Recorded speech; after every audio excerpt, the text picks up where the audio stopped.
welcome to this tutorial on how to make variables in Python. As you remember from the NGBAM website, there are a few types of variables we have that we can make in Python. This includes numerical and non-numerical variables. To start with, let's start with making a numerical variable that consists of only one numerical value. In this case, I can call my variable a. And what you can do in Python is that you can call your variable any name you want.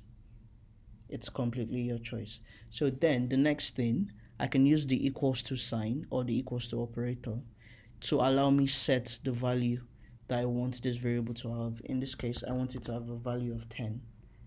And from there, I can then use the print function, in this case print, then open brackets. As you can see, after clicking the open brackets, Python automatically gives me the close brackets. Python does this for a number of characters or symbols used in coding, as you would see later.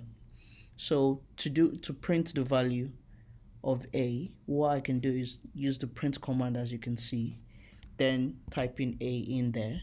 Then from there, I can click on the run button, and as you can see in my terminal, the value of a is printed as 10 here. As you can also see in the variable explorer here, I have the name of my variable, the size. It contains only one value, and in this case 1, and you can see the value that is. Another thing we can do is we can make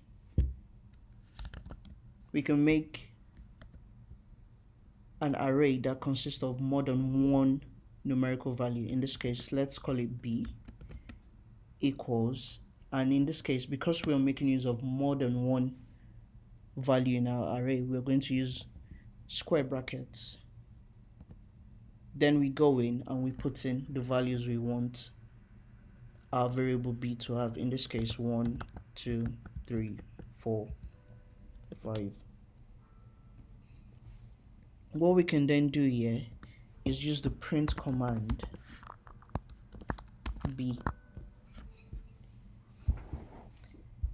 then run it, and what we should see is that we've created an array that contains 5 variables, and you can see it's in the size. It says the name of the variable, its size, and the values that are in that variable. And also in the terminal here, you can see that since we use the print function for a and b, the values of a are printed and the values of b are printed. Another type of variable we can make is a non-numerical variable, in this case consisting of words or character, and these are known as strings. For example, C equals car. And to type in strings or words as a variable, what we have to make use of is the apostrophe sign, as you can see. And what happened here was that I typed in the first apostrophe sign and Python automatically gave me the second. Then I can go in and type in the word I want to store there or the character I want to store there. Then to see what the variable is in the terminal, I can then use the print function, open brackets, I get my close brackets automatically, then press C, then I can go run it, and as you can see here, I have the value of A, the values of B, and the value of C. And also in my variable explorer, I have the name of the variable C, the type, in this case it is a string, which is used to describe non-numerical data. In this case, it has a size of 3, and this is because Python reads the individual characters in that word or string. As you can see, car has the value of 3 because it is 3 letters, C-A-R.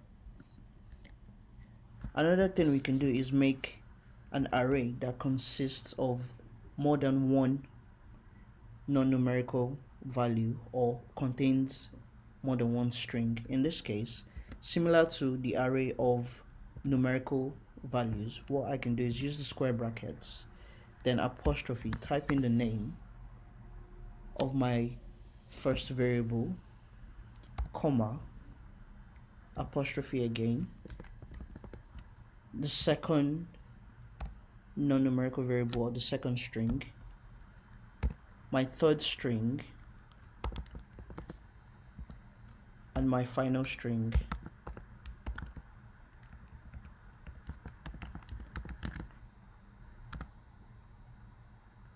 What I can then do is go down and print it to see what I get. So print D, then run. As you can see, I get the value of A, I get the values of B, the value of C, and the value of D. In this case, in the variable explorer, you can see that I get a size of 4 for the variable D. This is because Python no longer reads it as individual characters, but actually reads it as individual words or strings, and this is known as an array or list of strings. So you have car, Toby, Avengers, as you can see in my worksheet here. Another thing we can also do is create an array or a list of values in which these values are numerical and non-numerical. And what I mean by that is that you can have a mix of non-numerical and numerical values in your data set. In this case, I can type in 1, comma, then the apostrophe to type in a non-numerical value, in this case Toby. Then I can type in another non-numerical value, in this case Matt. Then I can type in a numerical value 23, another numerical value 19, another non-numerical value Lois, another non-numerical value, in this case Phil. Then what I can do is print it, then E, then run it. As you can see here, I have the values of A, values of B, values of C, values of D, and the values of E, printing out the numerical and non-numerical values, as you can see. And in my variable explorer, I have a list of 7 values in my array, and this is because Python reads, in this case, the values as a single character, the words as a single character, and therefore 1, 2, 3, 4, 5, 6, 7. Thank you for listening.